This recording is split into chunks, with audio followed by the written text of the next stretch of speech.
aking tinola, guys. Yan. Yan, tinola ko. Hindi ko na yung ginisa sa mantika. Kasi bawal sa amin yung mamantika. Kaya, yung taba lang niya, yung pinapamaano ko. Katas ko lang yan. Tapos, lagyan natin ng cubes. Chicken cubes.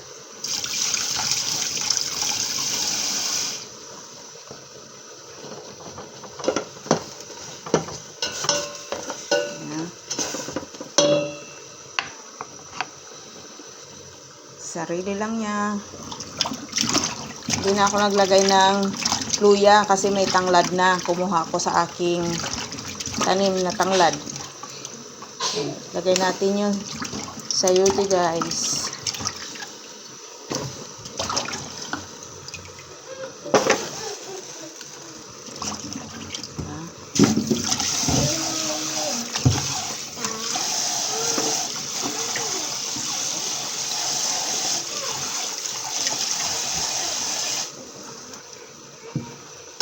Haluin natin.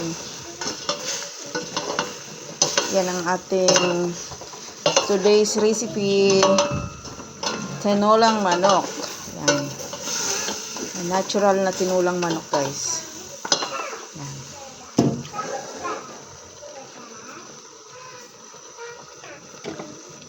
Takpan muna natin. Yan, tingnan natin, guys. Yan.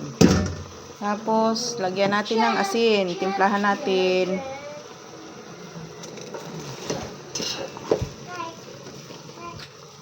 Wala pang tubig yan. Hindi ko pa nilalagyan ng tubig yan, guys.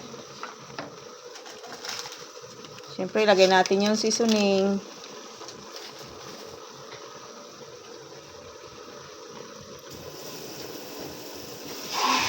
Saka natin lagyan ng tubig na yan.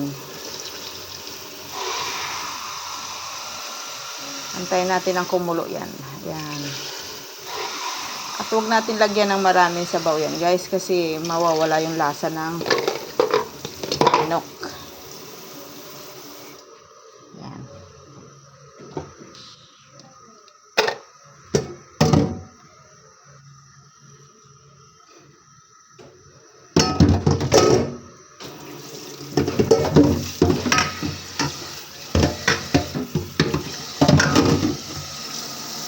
Takpan uli natin hanggang sa kumulo. Ayan, guys, kumulo ng ating tinulang manok. Tikman na natin. Kumukulo na siya. Tikman na natin, guys, kung tama na yung timpla.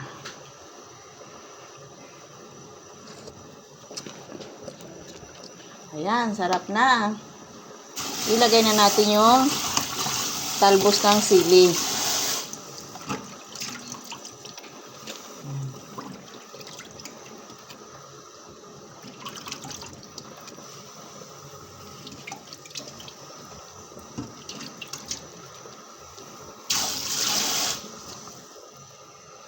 Haluin natin at takpan na natin, guys. Luto na yan. At kakain na tayo.